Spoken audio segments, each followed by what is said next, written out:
On a créé Green Factory il y a maintenant 5 ans et généralement on considère que les plantes ne sont pas du tout un besoin primaire.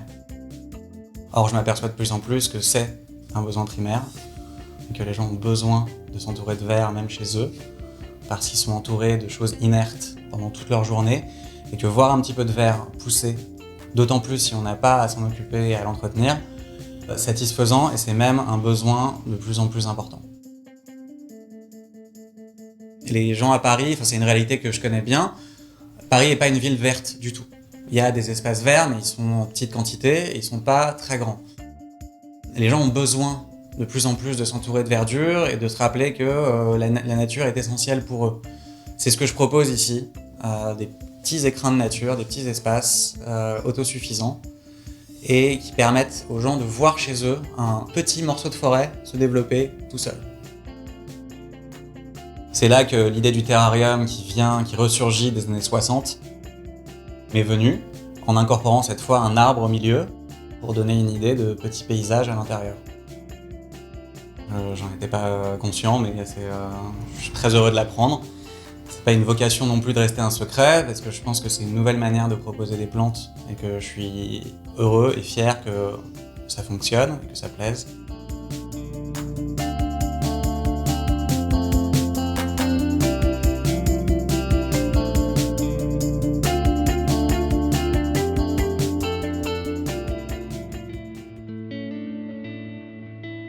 Pour moi, le parfum, c'est énormément de choses. Ça peut être une manière de se dévoiler aux autres, ça peut être une manière de se cacher, de se protéger, ça peut être une manière de révéler, donc c'est une manière de définir et d'aller en sophistication de qu'est-ce que je montre aux autres et qu'est-ce que je partage. Donc j'ai plutôt tendance à utiliser les fleurs comme un guide, comme un accompagnateur d'idées pour diluer peut-être des matières premières qui vont être beaucoup plus fortes. C'est de la poésie, c'est de la philosophie aussi, ça peut être une danse, c'est beaucoup de choses. Pour moi, ça c'est le summum de la parfumerie, c'est vraiment ma passion. C'est encore une fois la rencontre entre deux personnes, c'est des rencontres, je dirais, assez intenses, puisque notre sens olfactif, c'est le sens qui est le plus activé en permanence, le plus développé. J'adore la rose pour son accord chypré, rose, patchouli, musc. C'est très moderne et en même temps vintage.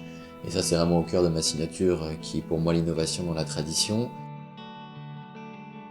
D'un côté, on a vraiment la tradition de la parfumerie avec les matières premières classiques, naturelles. Maintenant, on a toutes ces magnifiques qualités qu'on n'avait pas il y a 30 ans qui permettent d'avoir un discours très précis. Pour moi, la fleur, c'est vraiment la quintessence de la nature. C'est un rapport au sublime, à la magie, aussi à l'éphémère, à la vie, à la mort.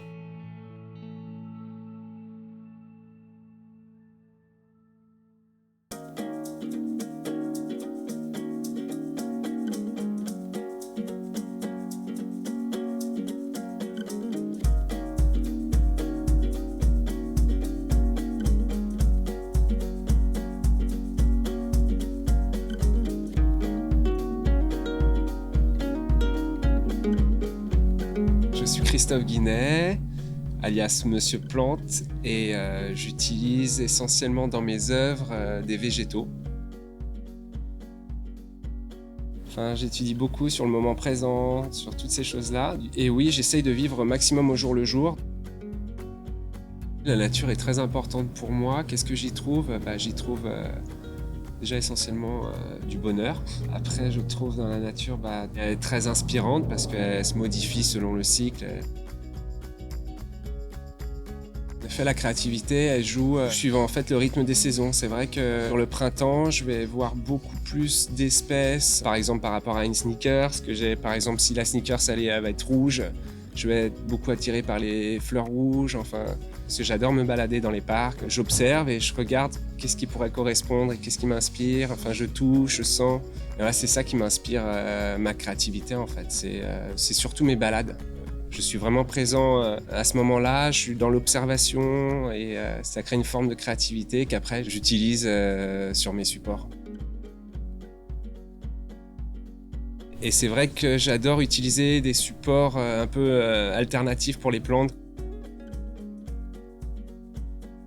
Alors le rapport entre l'art urbain et les fleurs, pour moi, c'est que déjà on n'en trouve pas énormément dans l'espace urbain, à mon goût, et que c'était une façon en même temps de montrer cette opposition entre l'urbain et la nature qui est là, et le fait de l'utiliser après dans mes œuvres, tout ça, ça permet aussi à faire prendre conscience à la population que la nature est là, on n'est pas que dans du béton, voilà.